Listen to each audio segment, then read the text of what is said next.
성경을 우리가 지금 열심히 읽고 보고 계십니다. 우리 성경은요, 그냥 두 가지, 한 세 가지, 네 가지 방법이 있는 것 같은데, 이게 몇 독했느냐가 중요하지 않아요. 그러니까 지금 우리가 성경을 읽었거든요. 그런데 무슨 말인지를 다 몰라요. 그렇지 않습니까? 분명히 우리가 지금 소리를 내어서 읽었어요. 분명히 각 가정에서도 소리를 내어서 읽을 거예요. 네.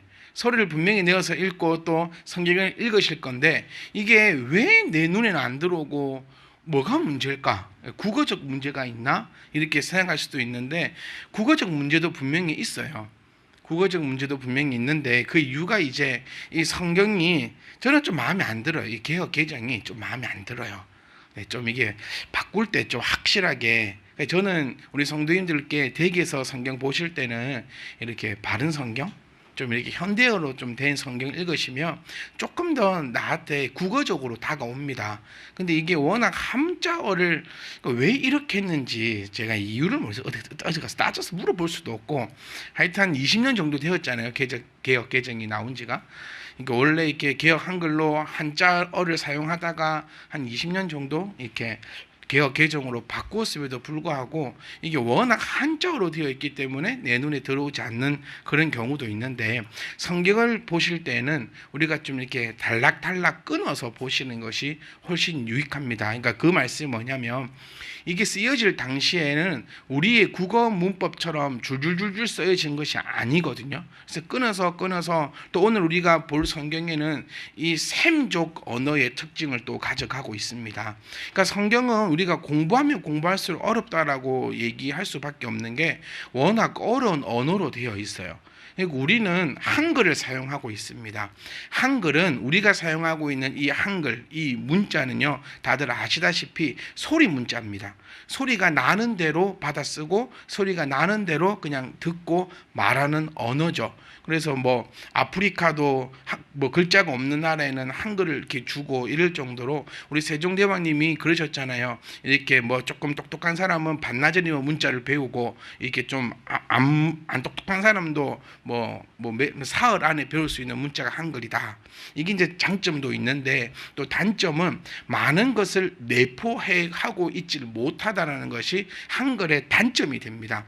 그래서 우리 어머님들이 학교 다니실 때는 한문도 같이 배우셨어요. 그래서 한글 옆에 한자어를 쓰고, 우리 신문 같은 것만 생각해 보셔도 한문을 많이 섞어 사용했거든요. 그런데 이제 한글을 사랑해야 된다 이래가지고 한문을 다 빼버려서, 공부하는 우리들 입장에서는 참 좋은 그런 의미도 있지만 정확한 언어 전달력에 있어서는 그만큼 이렇게 요즘에 폭이 좁아졌다고 합니다. 그래서 한문을 배우셨던 할아버지들과 한문을 전혀 모르는 저희들이 대화할 때는 그런 것들이 많이 어렵다고 얘기를 해요.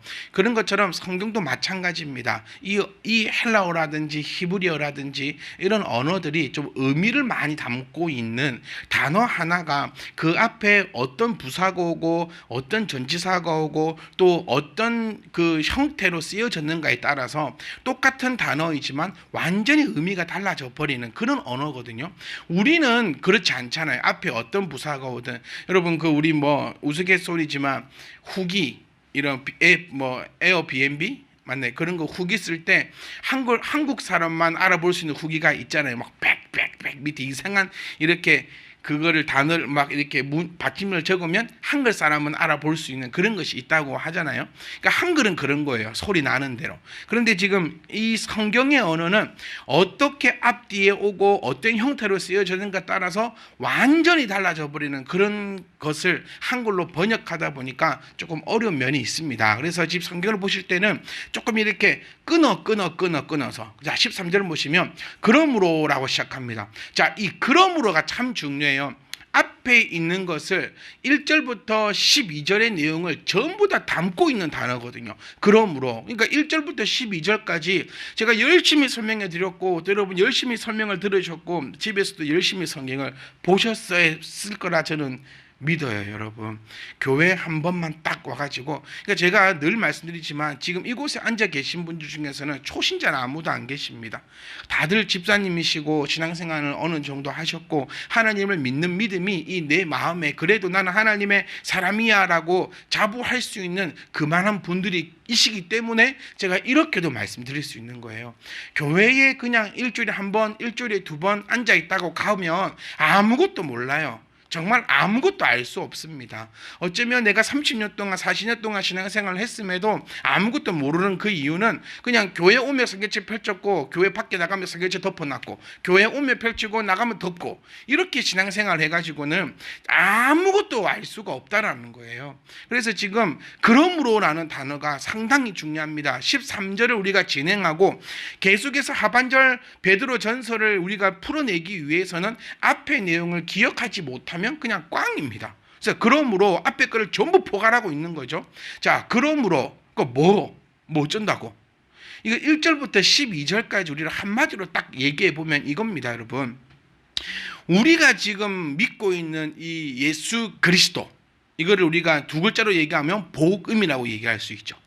이 복음은 결코 쉽사리 그냥 운 좋아서 우연히 그렇게 우리에게 전달된 것이 아니다라는 것을 베드로는 지금까지 우리에게 강하게 어필했던 내용이 그 전반의 어필이었습니다. 그러니까 우리 조금만 정리해 보면 지금 예수 그리스도를 향한 이 복음은 구약의 선지자들부터 시작해서 그 선지자들도 알고 싶어 했고 천사들까지도 알고 싶어 했던 그 복음이 마침내 우리에게 와서 꽃을 피웠지 않느냐. 그러니 우리는 너무나 감사한 것이고 그 복음에 대해서 소중히 여겨야 하며 그 복음의 능력을 우리가 가지고 있는 자다라는 것이 지금까지 베드로가 우리에게 했던 그 내용들입니다. 그러니 사랑하는 성도 여러분, 우리가 예수님을 믿는다는 거, 우리가 예수님을 알고 있다는 거, 이것이 정말 귀하고 복되게 우리에게 다가왔으면 좋겠습니다. 나는 우연히 예수님을 알게 된 것이 아니라는 거예요. 자녀들도 마찬가지입니다. 여러분, 자녀가 믿는 내 가정에 태어났다고 해서 예수님을 다 믿을 것 같습니까? 아닙니다. 우리는 얼마나 많이 보옵니까? 모태신앙이라 해도 크고 나면 교회를 떠나는 친구들이 수두룩 빽빽하지 않았나요? 우리가 먼저 감사해야 될 것은 내가 모태신앙으로 태어났고 지금까지 성인이 되었고 이런 상황에서도 예수를 믿고 있다는 것이 세상 그 어느 것보다도 감사할 수 있었으면 좋겠습니다. 그리고 우리 부모된 우리들은 또 안심해서는 안 된다는 거예요. 내 자녀가 믿는 가정에 태어났다 할지라도 택함받지 못할 수도 있잖아요. 그 택함은 나에게 있는 것이 아니고 하나님께 있는 것이라는 겁니다. 그래서 지금 내 자녀가 믿고 있고 또 내가 믿고 있고 하여튼 이 복음이라는 것은 그러므로 그 앞에 말하고 있는 것처럼 그렇게 우리에게 쉽게 다가온 것이 아니므로 너희 마음의 허리를 동이라. 마음의 허리를 동이라. 이 표현은 예수님께서 자주 사용하시던 그 단어입니다. 아나조사메노이라는 그 단어로 쓰여졌는데요. 이것은 급한 일을 당할 때 취하는 태도입니다. 급한 일을 당했을 때 취하는 태도가 허리를 동이는 겁니다. 우리도 표현 많이 할 수 있잖아요. 이제 갑자기 이제 일을 한다. 이 무거운 걸 들어야 돼. 아니면 농사 일을 해야 돼. 아니면 내 직장에서 일을 해야 돼. 그럴 때 우리는 이렇게 어쨌든 좀 옷을 좀 이렇게 바로 입거나 이렇게 하지 않습니까? 제가 그 사회인 야구에서 타자를 치는데 옷이 너무 커요. 옛날에도 큰 걸 샀거든요. 더 찔까 싶어가지고 큰 걸 샀는데 이게 다행히 좀 빠지는 바람에 너무 커서 저에게는 루틴이 하나 생겼습니다. 뭐냐면 루틴이 뭔지 아시죠? 이 치기 전에 어떤 선수들은 이렇게 이 장갑을 뺐다 하는 사람도 있고 어떤 타자는 모자를 눌러서 저는 바지를 걷어 올리는 루틴이 생겨버렸어요. 이거는 저하고 제가 하고 싶은 루틴도 아니었고 한번 휘두르고 나면은 바지를 치키 올리고 허벅지 쪽에 당겨가지고 또 이렇게 치고 또 한 번 하고 나면 또 바지를 올리고 이렇게 해야 되는 저만의 이런 희한한 루틴이 생겼는데 제가 왜 말씀드리냐면 왜 이것이 필요하냐면 불편하거든요. 이게 자빠질 것 같고 바지가 찢어질 것 같아요. 그러니까 허벅지를 올리고 바지를 올리고 이게 이제 허리를 동인다라는 표현이 됩니다. 그러니까 이제 급한 일을 당할 때에 허리를 동여야 되는데 정신적이든 육체적이든 게으른 삶을 반성하고 목표로 매진하는 자세를 가리키고 있는 거예요. 그러니까 그러므로 이제 복음을 받은 성도들이야 너희는 마음의 허리를 좀 동이라는 거예요. 우리가 쉽게 신앙생활을 해서는 안 된다는 그런 것을 우리에게 표출하고 있습니다. 제가 늘 외치는 것이 있어요. 복음은 공짜가 아니라는 거죠. 우리에게 오기까지도 복음은 많은 값을 치루었고 지금 우리가 복음을 가지고 있음에도 많은 값을 치르고 있다는 거예요. 그냥 단순히 나는 예수 믿으니까 이제 그냥 죽을 날만 기다리고 있는 거잖아요. 그거는. 우리가 이 자체 신앙을 잘못 생각하면 우리는 지금 죽지 못해서 살고 있는 겁니다. 그런 의미는 아니거든요. 천국에 소망을 두자라고 말은 내가 진짜 빡 죽고 싶은데 왜 못 죽어요? 어려서 또 죽들은 건 있어갖고 자살하면 안 된다. 그렇지 않습니까? 그러니까 내가 자살하면 지옥 관계 죽지는 못하겠고 그 옛날에 제가 그 말씀드렸잖아요. 그 사형수 그 살인마가 지금 교회를 다니기 때문에 자살하면 안 된다. 그래서 사람은 왜 죽게? 그러니까 이런 이상한 논리들이 있기 때문에 자칫하면 우리는 죽고 싶은데 못 죽어서 살아가는 게 우리 성도의 삶이 아니라는 겁니다. 그러니까 지금 베드로는 우리에게 너희가 받은 그 복음으로 인해서 너희는 마음의 허리를 동여라. 게으르지 말라는 거예요. 그러니까 제가 서두에도 말씀드렸던 것처럼 신앙이라는 거, 이 복음이라는 거, 내가 복음을 가진 자로서 절대로 게을러서는 안 돼요, 여러분. 게으르면 떠납니다. 게으르면 떠나요. 우리가 한낱 하는 공부도요. 며칠 안 하면은 다 까먹어요. 그렇지 않던가요? 조금 안 하면 다 까먹고 아무리 공부 잘했던 사람도 그냥 조금 쉬어보면 그냥 갑니다. 꾸준하면 절대 못 이기거든요. 아무리 네가 머리가 좋고 그런다 할지라도 하루에 영어 단어 이렇게 못 외워요. 꾸준히 신앙도 마찬가지입니다. 그런 의미에서 허리를 동이라. 제발 성도들이야 게으르지 말라는 거예요.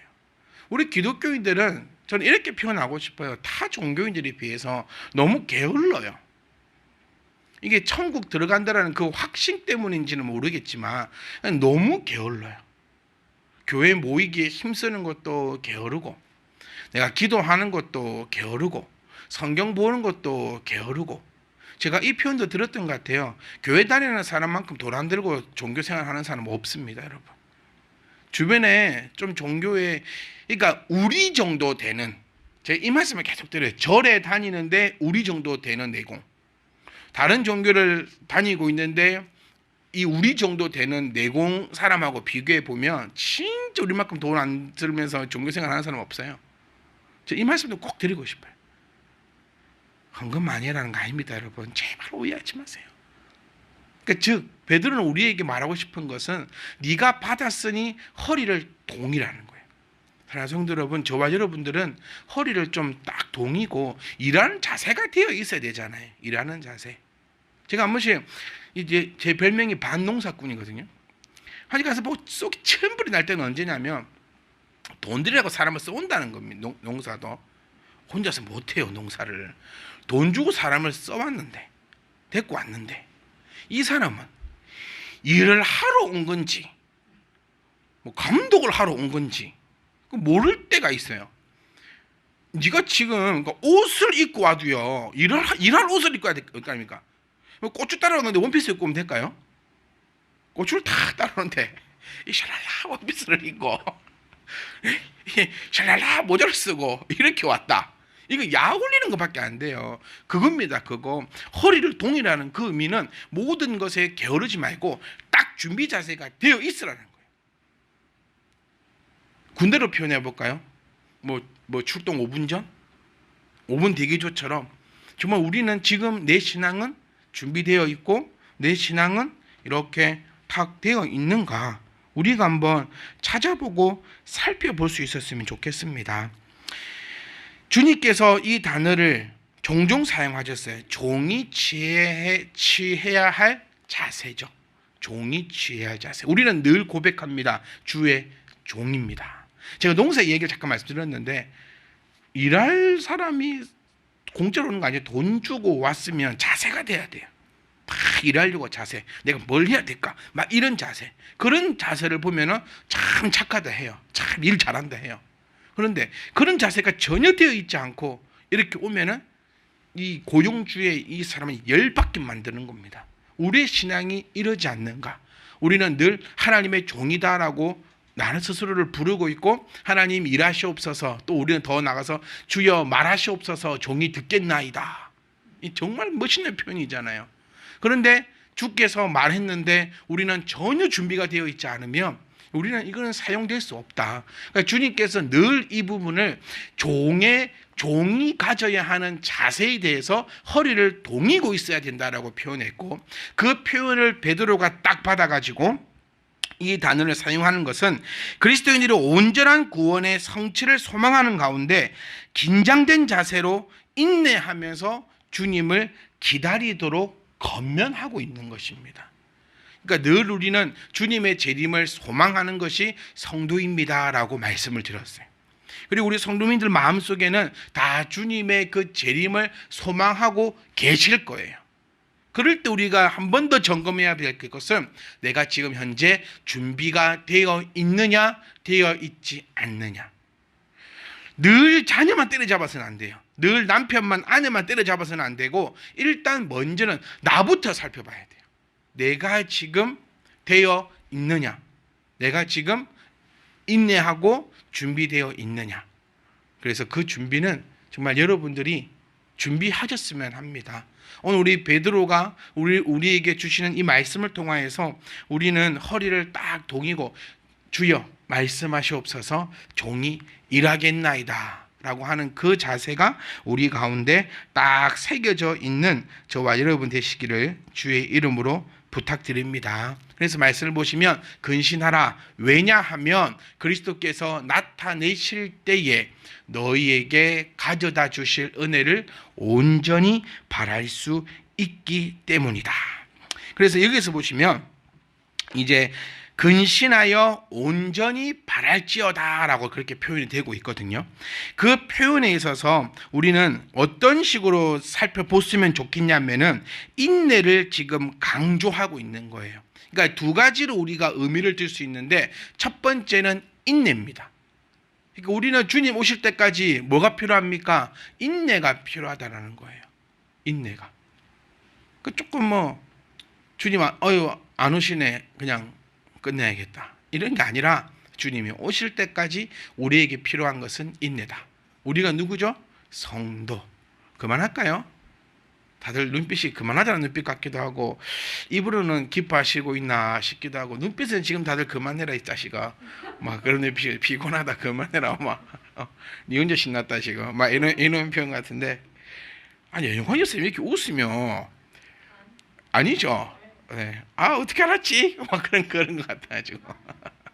자, 그래서 우리가 한번 살펴볼 것은 첫 번째는 인내입니다. 그리고 두 번째는 소망을 나타내고 있는 거예요. 그러니까 이걸 합쳐보면 우리는 소망을 가지고 인내해야 된다. 뭐 해서? 허리를 동이고. 그러니까 정리 한번 해볼까요? 좀 이렇게 많이 흩어졌는데 정리를 하면 이렇습니다. 복음을 가진 자들은 인내와 소망을 가지고 딱 종의 자세로 준비되어 있어야 된다. 그럴 때에 그리스도께서 우리에게 주실 모든 은혜를 우리가 다 받아갈 수 있다. 이렇게 이 절을 한번 정리해 볼 수 있다는 거예요. 욕심을 좀 내셨으면 합니다. 우리는 지금 제가 자주 드리는 말씀인데, 우리는 무엇에 대해서 지금 욕심을 내고 있는가? 오늘 우리는 무엇 때문에 웃었습니까? 우리는 오늘 무엇 때문에 울었습니까? 그리스도 때문에 웃었으면 하고 그리스도 때문에 울었으면 합니다. 그래서 우리의 이 준비는 베드로가 앞에서 우리에게 일렀던 것처럼 썩어 없어질 이 세상의 것이 아니라 영원히 사라지지 않을 저 하늘 나라에 우리가 소망을 두기를 간절히 소망합니다. 선착순으로 100만 원 준다. 여러분 어떻게 하시겠습니까? 어떻게 하시겠어요? 선착순으로 100만 원 준다. 거기에는 정말 욕심을 내요. 그런데 우리가 늘 고백하는 것처럼 이 복음이, 이 천국의 소망이, 이 그리스도의 은혜가 이 세상에 물질만 못하게 여겨진다면 우리는 정말 눈물 흘리고 슬퍼하고 계실 그 주님의 마음이 우리에게 느껴질 수 있는 저와 여러분 되시기를 주의 이름으로 부탁드립니다. 14절입니다. 너희가 순종하는 자식. 오늘 여기까지만 제가 할게요. 여기까지는 합시다 우리. 동의하십니까? 네, 감사합니다. 자, 여기서도 이제 우리가 헬라어를 한번 보셔야 합니다. 헬라어는 제가 한번 읽어드리겠습니다. 저기 적어놨거든요. 호스, 테크나, 히파코야스 이렇게 읽어집니다. 이 표현은 제가 조금 전에 말씀드렸던 전형적인 세머적 표현입니다. 특별히 셈족 언어에서 자녀라는 말은 두 가지 의미를 지니고 있어요. 지금 자녀, 그러니까 너희가 무슨 자녀를 했죠? 순종하는 자식. 왜 자식이라고 했을까? 자녀라고 하면 되는데, 야 이 자식아, 에라이 순종하는 자식아. 그러니까 자녀가 맞아요. 그러니까 너희가 우리를 이제 지칭하는 겁니다. 너희가 순종하는 자식이다. 여기서 한번 딱 끊어가면 됩니다. 그러면 순종하는 자식은 무엇을 의미하고 있을까? 더 나아가서 이 자녀가 의미하는 바가 뭘까? 첫 번째는 이겁니다. 지금 세머적 언어에서 자녀를 뜻하는 첫 번째는 부모의 재산을 물려받을 자를 이야기하고 있습니다. 그리고 첫 번째는 뭘 받는다 했죠? 부모의 재산을 물려받는 자를 자녀라고 부릅니다. 그러니까 부모의 재산을 물려받지 못하는 자를 뭐라고 할까요? 자녀라고 부르지 않습니다. 내 속에서 낳았다 하더라도 내 재산을 물려주지 않을 거면 그 사람은 자녀가 아니에요. 내 속에서 낳지 않았다 하더라도 이 시대는 여러분 많은 이런 양자들이 있는 시대입니다. 그 양자가 나의 재산을 물려받을 상속자면 그 사람을 나의 자녀라고 부르는 거예요. 그러니까 나의 이름과는 좀 우리의 이런 혈육과는 좀 다른 개념을 가집니다. 두 번째는 부모의 인격이나 성품을 함께 나눈 자다라는 표현을 가집니다. 그러니까 우리 쪽에도 좀 와닿기 쉽죠. 이거는 그러니까 부모보다 나은 자녀가 없다라는 그 뜻을 가지고 갑니다. 그러니까 지금 나타내는 그 자녀는 첫 번째는 재산을 물려받고 두 번째는 그 부모의 인격과 성품을 함께 나누어 가진 자를 이야기하고 있다는 거예요. 이거 이해하시겠죠? 그래서 너희의 부모가 누구냐라는 것이 상당히 중요한 것이었습니다. 우리나라도 이런 표현 많죠. 예전에도 부모님이 정승이면 자녀도 이렇게 해줬고 부모님이 그렇지 않으면 자녀 또한 막 이렇게 하고 막 그런 것들의 형태가 많이 드러나는 것처럼 여기서 나타내는 그 자녀의 의미는 재산을 가진 것. 첫 번째는 육신의 것, 물질적인 것을 가져가는 자. 두 번째는 그 부모님의 생각과 성품과 인격을 그대로 가져가는 자. 그래서 우리 자녀들을 한번 보면요. 우리 부모들의 모습을 거의 다 골고루 가져갔어요. 네, 실질적으로 우리 자녀들을 제가 가만히 보고 있으면 그의 부모의 그런 성품과 그런 인격과 그런 자세와 그런 말투와 그런 두뇌와 그런 지혜와 그런 지식들까지도 참 희한하게 이렇게 가져요. 그래서 엄마들은 자기 자식 욕할 때 꼭 뭐라는 줄 아십니까? 여러분 뭐라고 욕합니까? 엄마들. 이게 엄마들이 많으니까 지금. 저거는 누구 닮아서 저렇게 고집 세고 성질이 더러운지 모르겠다고. 그렇게 표현을 많이 해요. 그러니까 그 의미는 뭡니까? 나는 안 닮았다는 뜻이잖아요.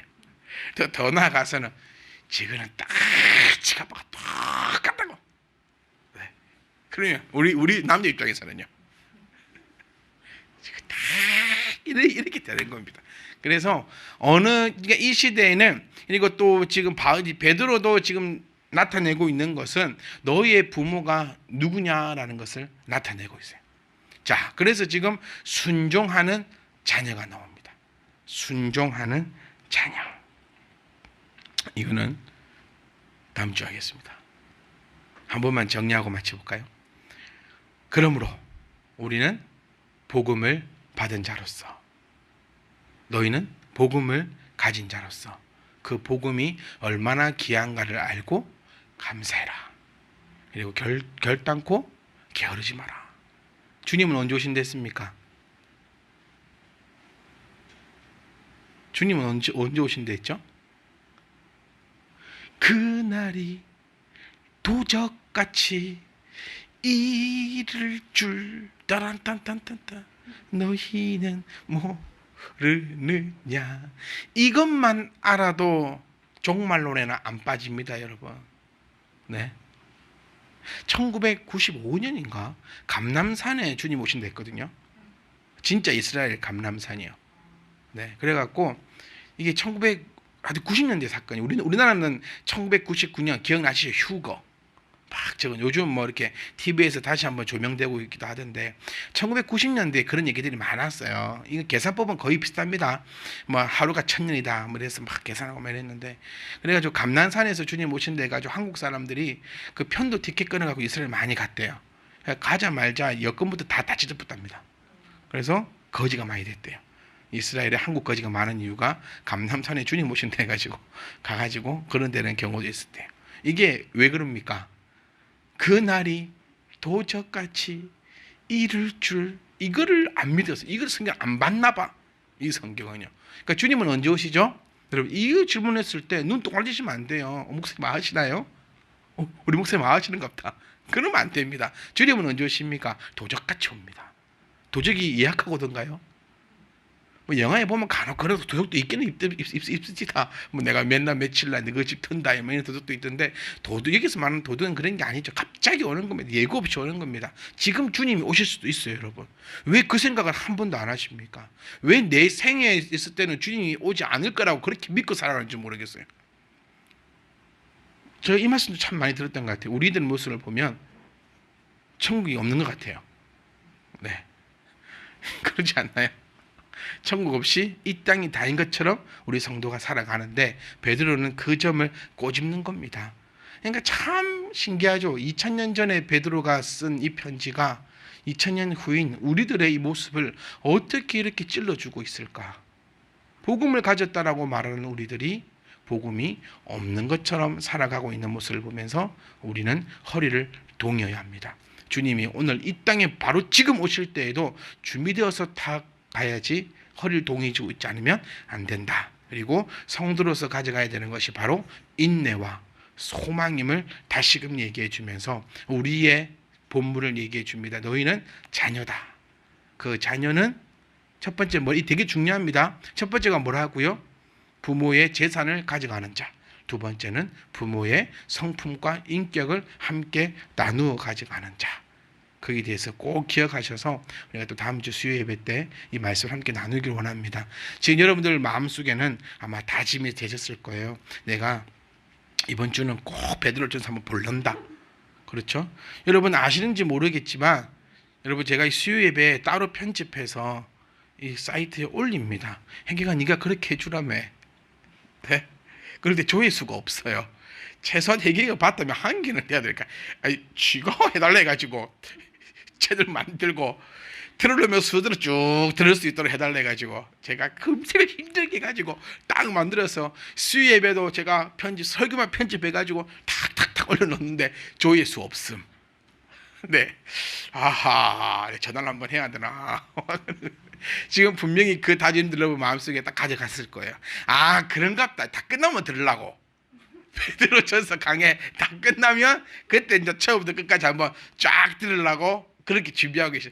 그럼 한 3년 걸립니다. 그러니까 지금 다 다짐하셨을 거예요. 내가 가면 들으란다, 준비하란다. 다음 주 올 때는 딱 앞에 거 쫙 해가지고 딱 그렇게 내가 와야지, 이 각오가 유지가 될 수 있도록. 그래서 베드로 전서를 통하여서 우리에게 주시는 그 음성이 정말 놀랍고 신비롭고 좀 능력이 되는, 그래서 좀 우리 믿는 우리 정도 레벨로 되는 우리 정도의 신앙인들이 이 베드로 전서를 통하여서 우리의 신앙이 더욱더 한층 더 성장하고 업그레이드 되고 좀 성숙해지는 그런 우리들의 삶이 될 수 있기를 주의 이름으로 부탁드립니다.